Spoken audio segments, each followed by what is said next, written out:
You've seen it happen. You're standing at the window or out on the porch, maybe holding something warm in your hands, and you notice it. Birds, more of them than usual, moving through the yard. A starling lands on the fence. Then another, a cluster of sparrows, drops into the shrubs along the edge of the property. A robin hops across the grass with a purposefulness it didn't have an hour ago. The light is going golden. The day is tipping toward evening. And something is happening in your yard that you have sensed but probably never fully understood. Most people assume this is just birds winding down, heading home in the way that humans head home, casually, individually, out of habit. But what you are actually watching is one of the oldest and most precise survival operations in the natural world. A gathering that has been happening in yards and forests and marshes and open fields for tens of millions of years. A ritual that is anything but casual, anything but random. What is driving it is ancient. What it requires from each bird is extraordinary. And the way it plays out, right there, in your yard, in the 30 minutes before the light gives out, is something most people look at every evening without ever fully seeing. Welcome to the hidden mind of birds. Stay until the end, because the last thing we cover is the reason some birds don't gather at all before dark, and what that solitary behavior actually tells us about the cognitive cost of living in a flock. The first thing to understand is what a bird is actually managing at dusk. By the time the sun begins its final descent, a bird has been operating at full metabolic intensity for most of the day. A chickadee in your yard, for example, has burned through nearly a third of its body fat just to stay warm during the night before. It has spent the day foraging, watching for predators, maintaining social hierarchies, defending resources, and navigating a territory that contains dozens of dynamic variables it must track simultaneously. And now it is about to do something that, from a survival standpoint, is profoundly dangerous. It is about to stop moving. Stay with me here because this is the core of everything. A bird at rest is a bird that cannot flee instantly. A bird settling into cover is a bird committing to a location that predators can learn and exploit.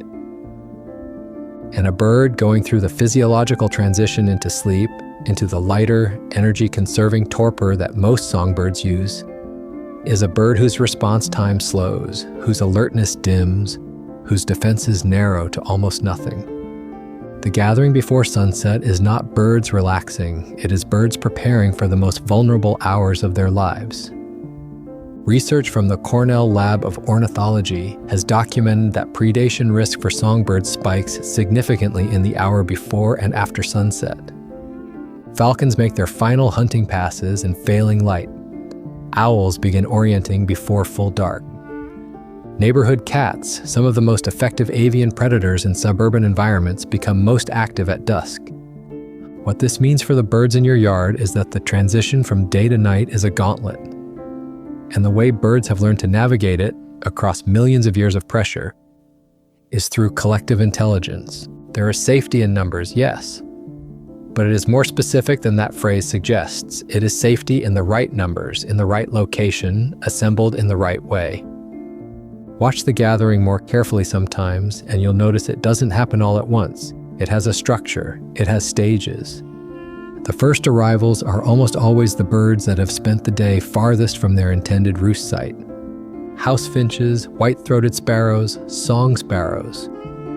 They begin drifting in early, sometimes 40 minutes before sunset, moving through the yard in a way that seems exploratory but isn't. They are not wandering, they are staging, positioning themselves within striking distance of the cover they've already selected, while still giving themselves room to feed, to watch, to assess.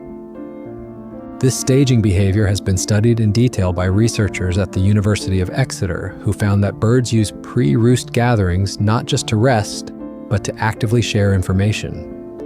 When a bird in the staging area reacts, a sudden alertness, a head snap, a tension in the body before flight, other birds in the area pick it up. The reaction travels through the group faster than any individual could process the threat alone. The flock, even in its loose pre-roost configuration, is functioning as a distributed early warning system. What this means for your yard is this. That cluster of sparrows in the viburnum along your fence is not just a group of birds sitting together.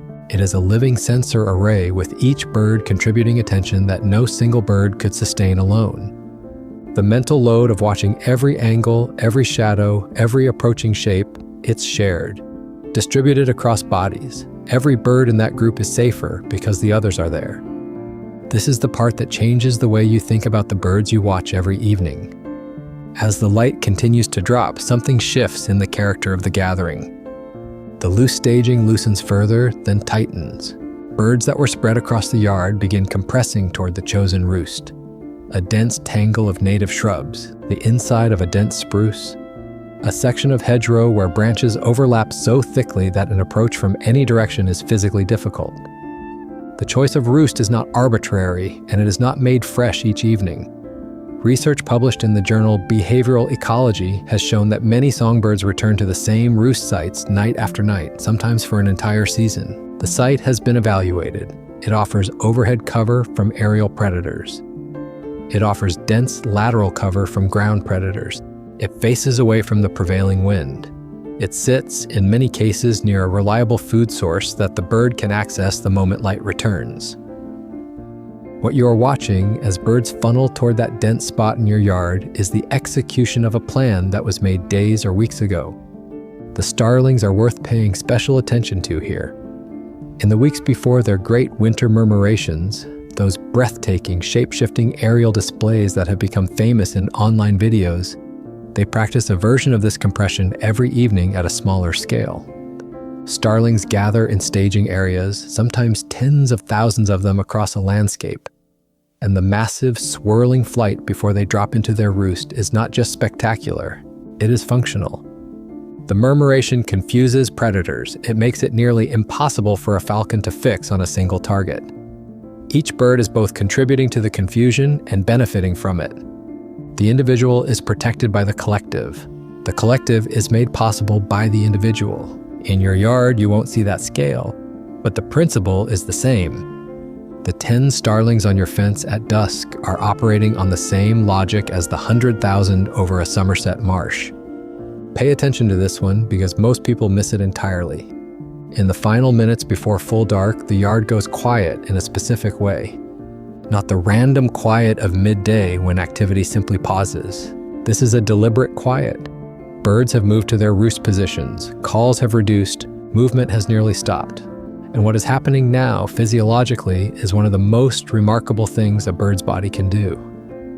Many songbirds, including the ones most common in your yard, chickadees, titmice, nuthatches, sparrows, enter a state of regulated hypothermia at night. They deliberately lower their body temperature, in some species, by as much as 22 degrees Fahrenheit below their daytime level. Their heart rate drops, their breathing slows. They are conserving the energy they will need, not just to survive the night, but to fuel the intense foraging activity that begins again at first light. A black-capped chickadee weighs less than half an ounce. On a cold winter night, it will lose up to 10% of its body weight by morning, just in the energy needed to stay alive. Without the regulated hypothermia, without that precise, controlled dip into cold, the math of survival doesn't work. There isn't enough stored energy to bridge the gap between last light and first light. The gathering before sunset makes all of this possible. The dense cover insulates the roost from wind. The body warmth of nearby birds raises the ambient temperature of the roost site by a measurable amount. The shared alertness of the group, even in this reduced state, provides a baseline of protection through the vulnerable hours. The birds don't know the physics of it, but their bodies have learned it over millions of years at a cost that we can barely imagine. There is a particular bird that sometimes catches the eye at dusk precisely because it is doing none of this. A hermit thrush at the edge of the yard, a wood thrush that has lingered past its usual departure. Certain species of wren in certain seasons move through the gathering area without joining it and disappear into a solitary spot they've chosen for themselves. These birds are not antisocial. They are not misfits. They are operating a different strategy.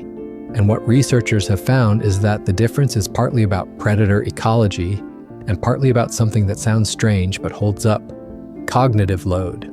Maintaining your position in a social roost has costs. You must track hierarchy. You must respond to the movements and signals of others. You must calibrate your own behavior to the group's behavior in real time. For species with very small group territories or species that forage in ways that don't benefit from shared information, those costs can outweigh the benefits. The solitary roosting bird is not avoiding the group out of weakness. It is making a calculation, one its lineage has been refining for a very long time, that the cognitive cost of group membership exceeds the protection it provides.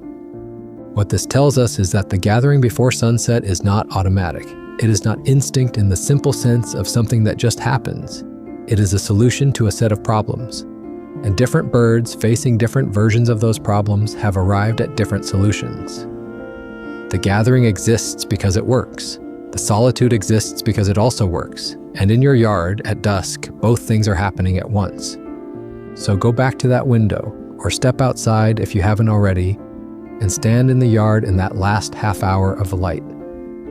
The birds you are watching are not winding down. They are assembling. They are executing a survival protocol refined over tens of millions of years. Right there in your shrubs, on your fence, in the branches of whatever tree has held them through enough nights that they trust it. They have assessed the light. They have staged and watched and compressed towards safety. They are about to do something physiologically extraordinary, and they are doing it collectively because alone the math doesn't work. That cluster of sparrows in the viburnum you always notice at dusk. You are looking at a distributed intelligence, a group of small bodies making themselves larger and safer and more resilient than any one of them could be. The light is going, the birds know, and now so do you. Tell me in the comments, have you ever noticed which part of your yard the birds consistently gather in before dark? And do you know why they chose that particular spot? I'd love to know what you've observed. I read everyone. I'll see you in the next one.